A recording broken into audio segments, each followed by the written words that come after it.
ne prédestinait cette jeune femme de belle apparence et de bonne famille à vivre l'aventure unique qui a été la sienne et à laisser une telle trace dans l'histoire?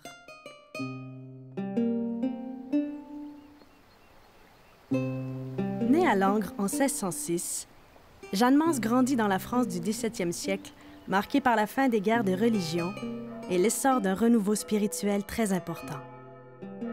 Elle fait partie des laïcs dévots qui soutiennent les efforts des évêques avec ferveur.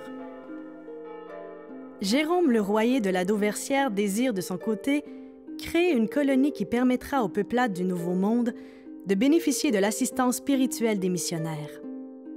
Afin d'y arriver, il s'entoure de gens influents et fonde la Société de Notre-Dame de Montréal.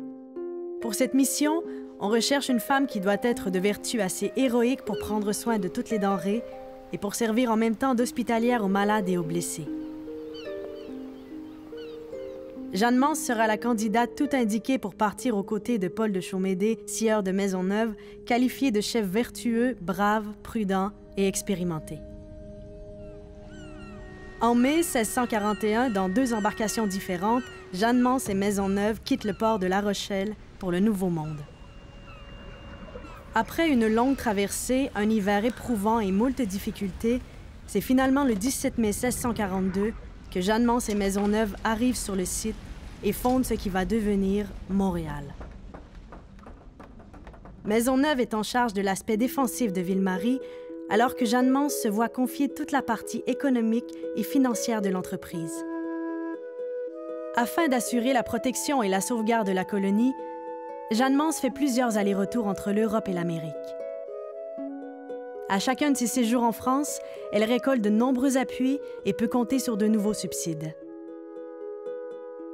Quand Ville-Marie est en si grande difficulté que l'on craint pour sa survie, elle constitue un fonds appréciable dans le but de permettre à Maisonneuve de lever une nouvelle recrue.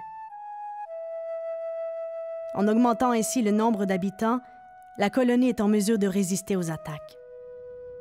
Cela permet aussi à Jeanne Mance de poursuivre l'œuvre de l'Hôtel-Dieu. On dit que dans son hôpital, il n'y avait pas de distinction entre pauvres ou riches, amis ou ennemis, français ou amérindiens, hommes ou femmes, tous et toutes trouvaient un accueil sans restriction.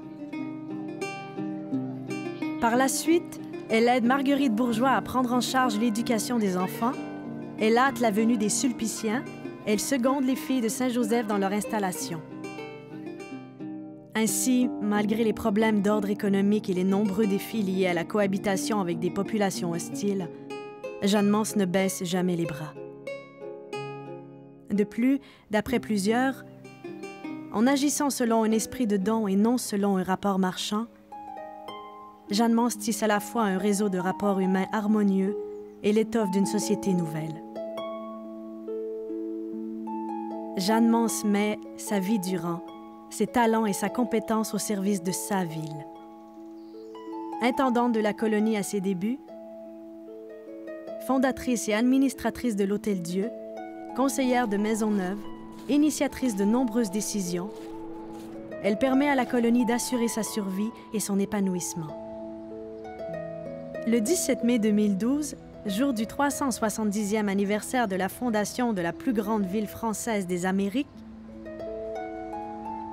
le conseil municipal de Montréal proclame Jeanne Mance fondatrice de Montréal, à l'égal de Paul de Chaumédé, sieur de Maisonneuve.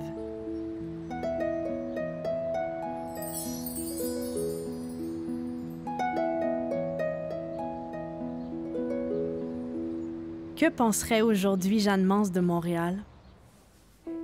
Quelle vocation choisirait-elle? Quel rêve poursuivrait-elle? Quelle serait sa destinée? Bien malin qui pourrait le deviner. Ce qui est sûr, c'est que notre époque et notre cité doivent beaucoup à cette demoiselle Mance, arrivée à Montréal le 17 mai 1642.